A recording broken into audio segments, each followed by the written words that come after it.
गुरुकुल में वसुधैव कुटुंबकम की शिक्षा दी जाती है। मदरसे आतंकी घटनाओं में संलिप्त गए।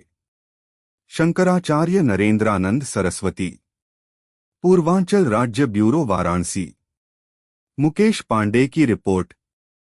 वाराणसी 80 डुमराव बाग कॉलोनी स्थित काशी सुमेरु पीठ के शंकराचार्य स्वामी नरेंद्रानंद सरस्वती ने मदरसा और गुरुकुल के बीच विचारधारा को लेकर एवं हाई कोर्ट द्वारा मदरसा की डिग्रियों को अमान्य घोषित करार दिए जाने के संदर्भ में अपनी प्रतिक्रिया देते हुए कहा, देखिए, गुरुकुल से ही राष्ट्र निर्माण होता है और गुरुकुल में कोई ऐसी शिक्षाएं नहीं दी जाती हैं, लेकिन मदरसे का पढ़ा हुआ व्यक्ति पार्लियामेंट पर हमला करता है।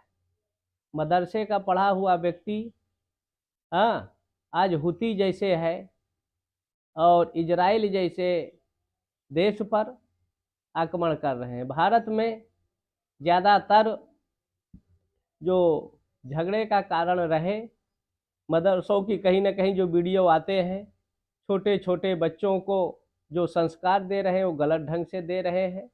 और गुरुकुल, कोई ऐसा कात गुरुकुल का निकला हुआ व्यक्ति गलत काम नहीं करता है। गुरुकुल से ही निकले हुए कितने इस देश के आईएएस आईपीएस बने, कितने इंजीनियर बने। और गुरुकुल के चलते पहला व्यक्ति था चाणक्य, घनानंद जैसे साम्राज्य को जो जनता का शोषण कर रहा था, रक्तपान कर रहा था, तो उन्होंने गुरुकुल से ही चंद्रगुप्त मौर्य को तैयार करके और भारत की बागडोर सौंपा था। तो गुरुकुल हमारी एकता का परिचायक है, देश हित में काम कर रहे हैं। और ज़्यादातर मदरसों में आतंकवाद की फैक्ट्री जो यूनो और कई पत्रिकाएं और कई लेखों में ये उल्लेख हो चुका है कि कई मस्जिदों मदरसों में हथियार अवैध मिले हैं। अवैध हथियारों का प्रशिक्षण भी मिला है, बिहार में भी मिला है, यूपी में भी मिला है। कुछ समय पूर्व कि बम बनाने की ट्रेनिंग मदरसा दे रहा था, लेकिन गुरुकुलों का कोई ऐसा इतिहास या कल्चर नहीं रहा है।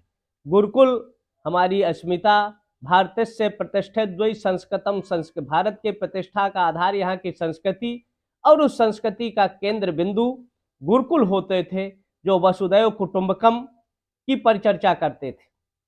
लेकिन यहाँ जो मदरसे हैं, इसमें अभी सर तन से जुदा का प्रकरण ये मदरसे ही करते हैं।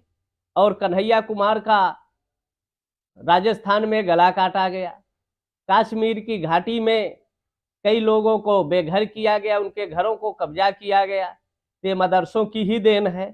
और नहीं स्वीकारता है, ऐसे लोगों को काट देना चाहिए, मार देना चाहिए और इस धरा पर वो जीवित रहने का अधिकार नहीं है।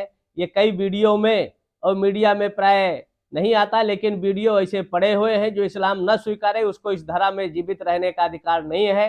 लेकिन सनातन संस्कृति जियो और जियो देने का संस्कार देती है, सर्वे भवन्तु सुखिनः का संस्कार देती है, वसुधैव कुटुंबकम की बात करती है। और ईशावास्यमिदं सर्वम यद् किंचित जगत्याम जगत, सब में एक आत्मा को, या सिया राम मैं सब जग जानी, सब में एक ही परमात्मा को देखने की शिक्षा देता है।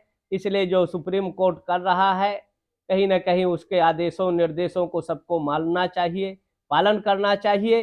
लेकिन सुप्रीम कोर्ट भी जब आतंकवादी का प्रकरण आता है तो देश के 5 करोड़ लोगों के मुकदमे, 25 करोड़ मुकदमे लमसम इस देश के लंबित है, लेकिन आतंकवादियों का मुकदमा सुप्रीम कोर्ट 12 बजे रात के सुनता है और देश की जनता के मुकदमा नहीं सुनता। जो न्याय नहीं मिलता, जो समय से न्याय ना देना, एक तरह से अन्याय को जन्म देना है।